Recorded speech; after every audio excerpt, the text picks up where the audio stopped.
Assalamualaikum warahmatullahi wabarakatuh. Selamat pagi. Hari ini kita ketemu lagi untuk di pertemuan yang ketiga ya, mata kuliah institusi dan pasar keuangan. Oke, hari ini kita bahas bab 2, yaitu tentang ruang lingkup lembaga keuangan atau bank. Oke, langsung saja ke materi. Yang pertama kita bahas adalah tentang pengertian bank itu sendiri, di mana dalam Undang-Undang Perbankan Nomor 10 Tahun 1998 mendeskripsikan bank adalah suatu badan usaha yang menghimpun dana dari masyarakat, baik itu dalam bentuk simpanan, yang nantinya akan disalurkan kembali kepada masyarakat dalam bentuk kredit ataupun bentuk-bentuk lainnya, di mana tujuannya adalah untuk meningkatkan taraf hidup rakyat banyak. Jadi, bank itu adalah badan usaha yang menghimpun dan menyalurkan kembali dananya kepada masyarakat. Menghimpun dana dari masyarakat dalam bentuk simpanan, nantinya akan disalurkan kembali dalam bentuk kredit atau bentuk-bentuk lainnya. Yang tujuannya adalah untuk meningkatkan taraf hidup rakyat banyak. Itu adalah definisi bank menurut Undang-Undang Perbankan Nomor 10. Selanjutnya adalah intermediasi bank, di mana di sini adalah alur atau proses dari penghimpunan sampai penyaluran dana. Yaitu di sini bank, mereka menghimpun dana dari surplus sektor, dalam hal ini adalah masyarakat. Jadi, bank menghimpun dana dari masyarakat dalam bentuk simpanan, yang nantinya bank itu akan memberikan hasil atau imbal jasa terhadap dana yang sudah disimpan oleh masyarakat dalam bentuk bunga atau hasil yang nantinya ini bagi hasil ya maksudnya, dimana nantinya oleh bank dana yang telah dihimpun dari masyarakat nantinya akan disalurkan kembali kepada masyarakat dalam bentuk defisit sektor, yaitu kepada orang-orang yang memang sedang membutuhkan dana. Dalam bentuk apa? Dalam bentuk kredit, ataupun juga bisa disalurkan dalam bentuk investasi pada aset-aset yang menguntungkan. Nantinya dari penyaluran dana ini akan diperoleh suatu keuntungan atau hasil yang akan diperoleh oleh bank itu sendiri, baik dalam bentuk bunga ataupun bagi hasil. Jadi alurnya dari surplus sektor dihimpun oleh bank, kemudian disalurkan kembali pada defisit sektor.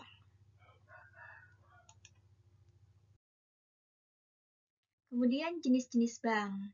Di sini banyak ya jenis bank. Yang pertama dilihat dari segi fungsinya, di mana menurut Undang-Undang Nomor 14 Tahun 1967, jenis bank berdasarkan fungsinya dibagi menjadi 7. Yang pertama ada bank umum, bank pembangunan, bank tabungan, pasar, desa, lumbung desa, sampai bank pegawai. Maksudnya di sini adalah bank ini ditujukan kepada siapa? Kalau yang pertama berarti bisa diakses atau dilakukan kepada siapapun oleh masyarakat umum. Kalau yang kedua khusus untuk pembangunan daerah, jadi misalkan seperti BPD. Kemudian bank tabungan berarti bank yang memang khusus untuk servis atau pelayanan dalam segi tabungan dan tidak melayani jenis jasa lainnya.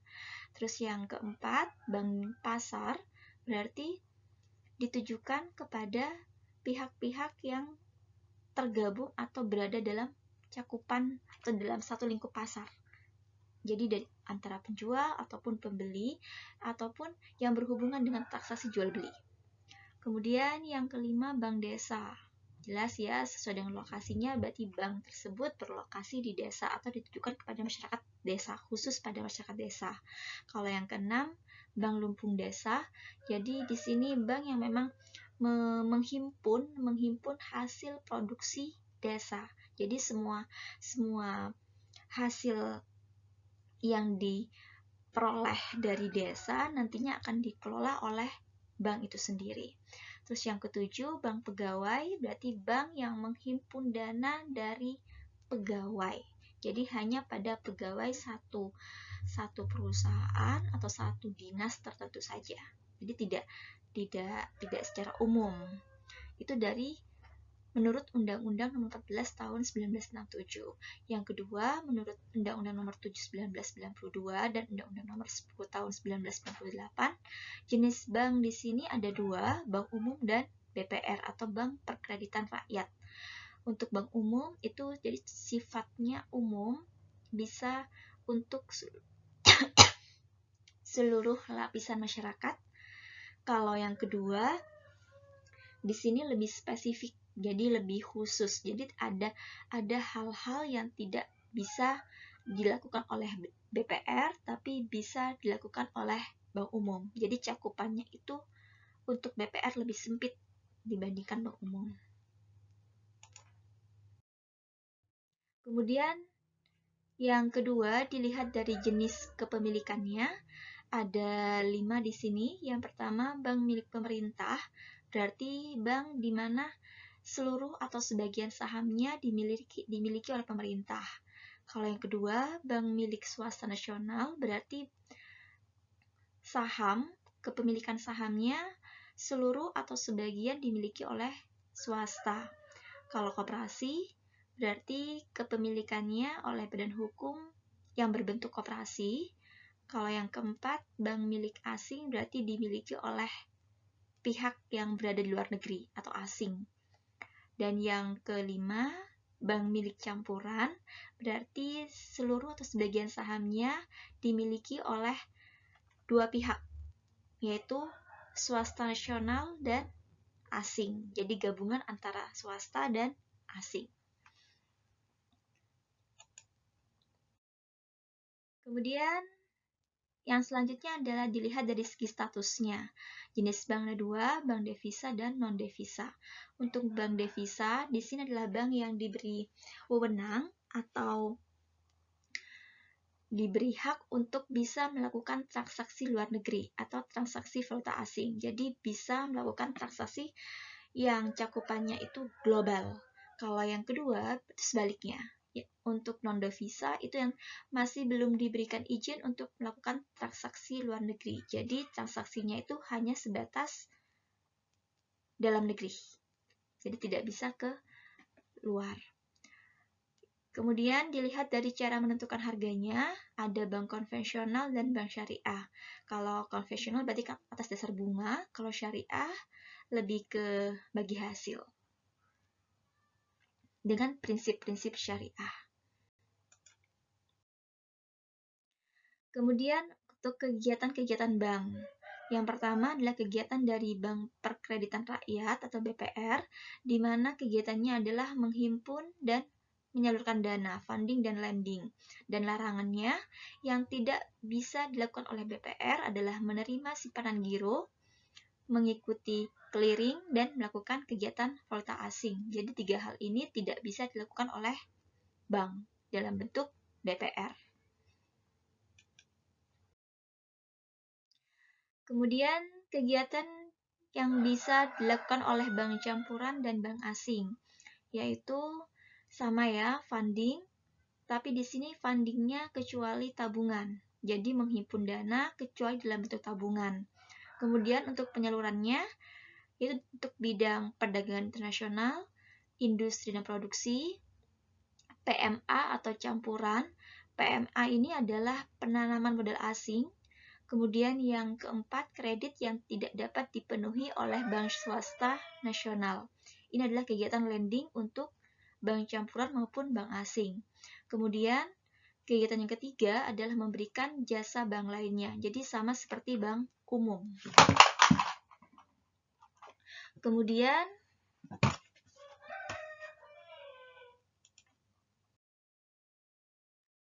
untuk izin pendirian dan bentuk badan hukum bank, izin pendiriannya di sini menurut Undang-Undang Nomor 10 Tahun 1998, syarat wajib yang harus dipenuhi untuk bisa mendirikan sebuah perbankan adalah minimal memiliki 5 poin tersebut, yaitu susunan organisasi dan kepengurusan, permodalan, kepemilikan, keahlian di bidang perbankan, dan kelayakan rencana kerja. di mana untuk bentuk badan hukumnya bisa berupa PT, koperasi, ataupun perseroan daerah atau PD. Jadi di sini adalah izin dan bentuk badan hukum dari perbankan. Kemudian jenis kantor bank, ada 4, yaitu kantor pusat, kantor cabang penuh, kantor cabang pembantu, dan kantor kas. Jadi setiap bank itu pasti punya 4 poin ini, 4 jenis kantor ini.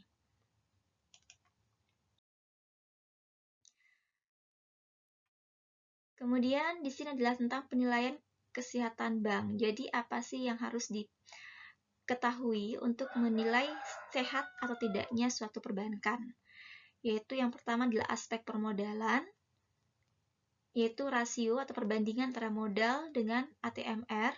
Yang kedua, aspek kualitas aset, yaitu perbandingan antara aktiva produktif yang diklasifikasikan dengan aktiva produktif. Kemudian aspek kualitas manajemen, baik dari pendidikan, pengalaman, dan kualitas manusia dalam bekerja. Yang keempat, aspek likuiditas. Bisa dilihat dari rasio kewajiban bersikal money terhadap aktiva, ataupun dari rasio kredit terhadap dana yang diterima oleh bank. Dan yang kelima adalah aspek rentabilitas. Bisa dari ROA, yaitu rasio laba terhadap total aset, atau dari BOPO, yaitu biaya operasional terhadap pendapatan operasional. Jadi di sini aspek-aspek yang harus diperhatikan dalam menilai sehat atau tidaknya suatu perbankan. Kemudian penggabungan bank. Jadi untuk penggabungannya bisa dalam bentuk merger, konsolidasi, dan akuisisi. Alasannya kenapa? Di sini ada 4 alasan mengapa bank di sini melakukan suatu penggabungan. Yang pertama, kesehatan bank permodalan. Jadi di sini dilihat dari kesehatan banknya. Jadi kalau misalkan banknya dikategorikan dalam kondisi bank yang tidak sehat atau cenderung ke arah bangkrut, di sini diupayakan bahwa bank tersebut bisa melakukan penggabungan, baik dalam bentuk merger, konsolidasi, ataupun akuisisi untuk memperbaiki tingkat kesehatan bank itu sendiri. Yang kedua, alasannya adalah pada manajemen perbankan. Manajemen perbankannya, di mana dalam manajemennya itu semrawut dan kurang profesional. Jadi kurang dikelola dengan baik sehingga berantakan. Yang ketiga, administrasi yang kurang teratur dan masih tradisional. Jadi semuanya masih manual dan sangat sederhana. Dan yang keempat, bagaimana cara perbankan itu dalam menguasai pasar. Jadi kalau ada permasalahan dalam 4 poin di sini, maka dianjurkan bank tersebut melakukan penggabungan. Bisa dalam bentuk merger, konsolidasi, maupun akuisisi. Nah, bedanya apa antara ketiga di sini? Nanti kita akan bahas di forum diskusi. Jadi, kalian di forum nanti, kalian bisa menjelaskan masing-masing dari penggabungan bank di sini. Jadi, perbedaannya apa sih antara merger, konsolidasi, dan akuisisi. Kemudian, kalau misalkan mungkin ada sebagian yang kurang paham, kalian bisa berikan dengan contohnya. Jadi kalau misalkan diberikan penjelasan beserta contohnya, itu pasti seluruhnya akan paham.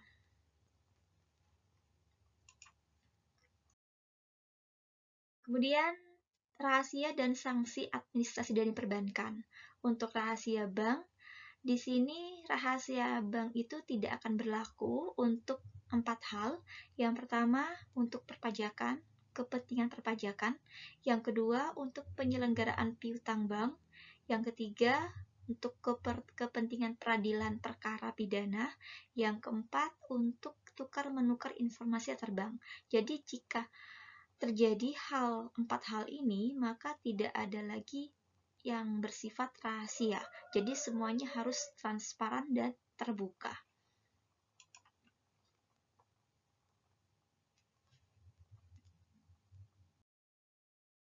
Sedangkan untuk sanksi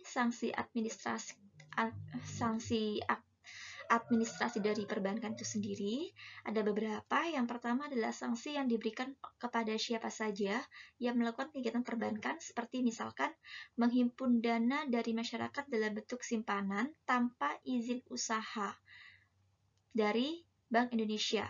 Pelanggarannya maka akan diancam dengan pidana penjara 5-15 tahun serta denda administratif 10-200 miliar. Dan untuk sanksi yang kedua, sanksi juga bisa diberikan kepada anggota Dewan Komisaris, direksi dan pegawai bank atau pihak terafiliasi lainnya yang dengan sengaja mereka memberikan keterangan yang wajib dirahasiakan. Jadi menyebarluaskan kerahasiaan bank. Dendanya pelanggaran tersebut dapat diancam pidana pidana penjara selama 2-4 tahun atau dendanya sebesar 4-8 miliar. Jadi dua sanksi ini diberikan kepada pihak yang menghimpun dana tanpa izin usaha, ataupun yang kedua kepada pihak-pihak internal perusahaan atau yang terafiliasi dengan bank yang menyebarluaskan kerahasiaan bank ke eksternal. Kemudian yang ketiga, sanksi yang ketiga di sini juga diberikan kepada anggota Dewan Komisaris, direksi dan pegawai bank dengan sengaja melakukan 3 hal tersebut. Yang pertama, membuat atau menyebabkan adanya pencatatan palsu dalam pembukuan atau dalam laporan maupun dalam dokumen atau laporan kegiatan usaha, laporan transaksi atau rekening bank.